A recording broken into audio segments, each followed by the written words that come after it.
Todos encontraram Efésios 2? Se você não tem uma Bíblia, por favor, acompanhe a leitura, está pequenininho, mas Deus vai curar a sua visão e você vai enxergar essa projeção que foi colocada ali.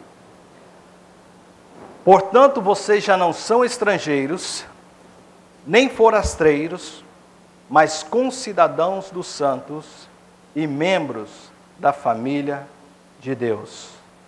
Amém? Diga assim, somos membros da família de Deus. Família é um tópico muito engraçado e muito interessante de falar. E eu falo engraçado porque cada família é de um jeito, né? Ninguém vai descobrir e com o tempo vai ver sempre famílias, mas nenhuma família é igual a outra. Cada família tem um jeito, uma peculiaridade.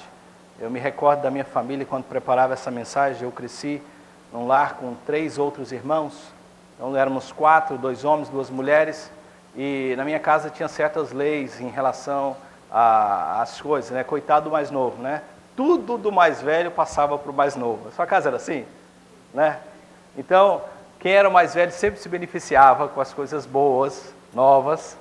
Então, se eu tinha que ganhar uma bicicleta, eu era o filho mais velho dos homens, tinha uma irmã mais velha do que eu. Mas como as coisas delas não serviam para mim, né? Porque era mulher, então para mim sempre era novo, para minha irmã sempre novo. Coitado dos meus 2 irmãos mais novos. Então, para eles sempre era o que já passou pela nossa mão. Então, o irmão mais novo, tadinho, sofria. Outra coisa interessante era a questão como minha mãe tratava brigas entre nós. Se nós brigássemos, nós tínhamos que ficar abraçados junto assim. Você já passou por esse vexame? Ficar abraçado assim, aí não olhava um para o outro, ficava assim, olha para ele. Aí ficava assim, sabe? E minha mãe, se vocês não olhar um para o outro, vamos ficar amarrados a tarde inteira.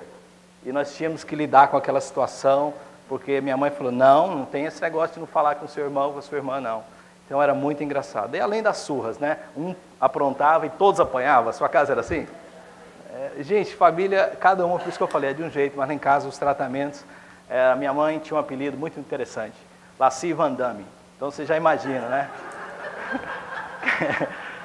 A pancada comia feia lá em casa. E a gente apanhava com o que tinha na mão, irmãos. Se ela estava servindo o arroz e a gente brigando, daqui a pouco a colher, pá, pá, pá, pá, pá, e ela era rápida, né? E era coisas tremendas que acontecia. E minha mãe tinha uma mira, irmãos, eu nunca vi daquele jeito. Se a gente corresse, ela era capaz de acertar a gente com um objeto que tivesse na mão. Chinela, via, chão e pá, e a gente, uau, volta aqui. Então, família é muito interessante, muito engraçado, e cada família tem um tratamento. Mas graças a Deus, hoje eu agradeço por cada surra que eu levei, cada bronca e cada ensinamento, porque fez a construção de quem eu sou hoje, e tenho certeza que você pode olhar para trás e ver os benefícios, que às vezes a gente não entende quando criança, né? Mas o propósito dos nossos pais, e aí eu concluo essa minha ilustração, é formar em nós um caráter, ou formar em nós uma personalidade, uma forma de ser que vai ser, sem dúvida, uma prova de que você é parte daquela família. Famílias que se prezam, famílias que realmente têm o cuidado na sua formação, elas querem que os filhos, elas querem que aqueles que são parte da sua família levem ou sejam representantes daquilo que a sua família é. Ou seja, quer firmar nela o fingerprint, né, as digitais de quem aquela família é e qual é o legado que ela quer passar para os filhos. Então, cada família que se preza sabe disso. Na minha casa, eu tenho uma anotação bem grande na cozinha que é escrito valores da minha família. E com tudo que eu fui edificado, a minha esposa foi edificada nos seus lares, e com a edificação que o Espírito Santo, através da palavra, vai fazendo em nossas vidas, nós vamos tirando valores que nós queremos que a nossa família carregue por toda a vida. E nós colocamos lá uma lista de coisas que nós cremos ser os valores da nossa família. E eu começo como amar a Deus sobre todas as coisas. Esse é um valor que eu quero que a minha família leve por toda a vida. Eu coloco família sempre em primeiro lugar. Independente do que nós vamos enfrentar na vida, sempre nós vamos honrar uns aos outros. Eu coloco lá que vamos ser sempre felizes, vamos ser gentis uns com os outros, vamos ser amorosos, vamos trabalhar duro, vamos poupar. Então são valores da minha família que eu quero que a minha família, minha filha, essa criança que está no ventre da crise, leve por toda a vida e tenha aprendido isso comigo. Eu quero que, dentre a vida delas, que elas vão edificar e formar uma família, elas levem esse legado essa formação de algo que aprendeu com o pai. Então é importante a gente ver a estruturação de família. Bem, mas eu quero falar sobre família de Deus, e esse é o tema da minha mensagem de hoje. Membros da família de Deus. Sabemos que família, cada uma de um jeito, cada uma tem uma peculiaridade, mas a casa de Deus, existem características dos filhos de Deus que são iguais em qualquer lugar do mundo. Qualquer lugar do mundo, se você chegar numa igreja cristã, que ama o Senhor, que segue os ensinamentos do Senhor, as características dessa família vão ser idênticas em qualquer lugar do mundo. Então, quando você chegar, você vai ver, olha, poxa, eu me sinto em casa. Já teve essa impressão, esse sentimento, que você chega numa igreja que você está visitando, e, poxa, eu me sinto em casa, eu me sinto em família. Por quê? Porque as características, os valores são os mesmos, e nós sabemos que isso é importante. No texto que nós lemos em Efésios capítulo 2, nós temos algumas informações importantes, porque família, ela não é formada pelo simples fato dela estar no mesmo lugar. O fato de uma família comer junto, estar morando no mesmo lugar, ou um grupo de pessoas, perdão, não faz dela uma família. Há muita gente que come junto, que mora no mesmo lugar e não é uma família. Então, o fato de estar no mesmo lugar, de compartilhar do mesmo alimento, não faz de nós uma família. E é verdade que no contexto, tanto natural como espiritual, não é somente a questão do sangue que forma uma família. Há muitos filhos adotados, nós espiritualmente falando, fomos adotados pelo Senhor, e nós sabemos que uma característica importante, fundamental para a formação de uma família é o amor, é a cumplicidade, é a harmonia, é o companheirismo. Então existem vários valores que formam uma família, que uma família é edificada. De acordo com o texto de Efésios capítulo 2, se você voltar alguns versículos, nós lemos o versículo 19, você vai encontrar do versículo 11 ao versículo 14, que o fato de Deus ter nos amado e nos dado o sangue de Jesus, nos tem dado, então, condições de dizer que somos parte da família de Deus. Preste atenção, por favor, versículo de número 11.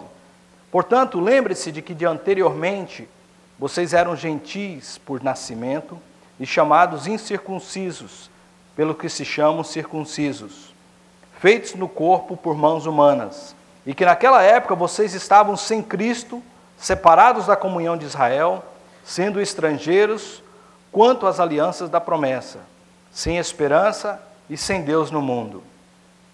Diga comigo bem forte, mas agora, em Cristo Jesus, vocês que estavam longe, foram aproximados mediante o sangue de Cristo. Amém? Claramente esse texto diz que nós outrora não éramos, nós outrora não fazíamos parte dessa família de Deus, mas por causa do amor de Deus e o sangue de Jesus, nós fomos trazidos para dentro dessa família. Quantos já tiveram a experiência de ter nascido de novo em Cristo através do sangue de Jesus? Levanta a sua mão e diga glória a Deus por isso. Deus te amou, Deus amou o mundo de tal maneira que deu o seu Filho unigênito para todo aquele que nele creia não pereça, mas tenha vida eterna. O amor de Deus e o derramamento do sangue, o sacrifício de Cristo, foi uma forma de Deus nos trazer a esta família que nós chamamos família de Deus. Do versículos 14 até o 18, um pouquinho antes do que nós lemos também que há algo muito interessante que nos faz uma família. Nós agora temos o mesmo passado, presente e futuro. E você vai ver isso. Olha, por favor, versículo 14. Pois ele é a nossa paz, o qual de ambos fez uma em um e destruiu a barreira, o muro de inimizade, anulando em seu corpo a lei dos mandamentos expressa em ordenança. O objetivo dele era criar em si mesmo, dos dois, um homem, fazendo a paz, e reconciliar com Deus, os dois em um corpo, por meio da cruz, pela qual ele destruiu a inimizade. Ele veio e anunciou paz a vocês que estavam longe, a paz aos que estavam perto, pois por meio dele, tanto nós como vocês, temos acesso ao Pai por um só Espírito. A razão que eu disse que nós temos o mesmo passado é que todos nós que fomos aceitos por Jesus, tivemos os nossos pecados perdoados. Não interessa o que você fez no passado, o seu passado é idêntico ao meu, precisou do sangue de Jesus para te perdoar e o seu passado está apagado diante de Deus. Amém? A razão que nós temos o mesmo presente é que hoje nós estamos no mesmo lugar, servindo a Deus, um Deus maravilhoso, um Deus vivo, um Deus presente. E a razão que o nosso futuro é o mesmo é que nós vamos morar no mesmo lugar.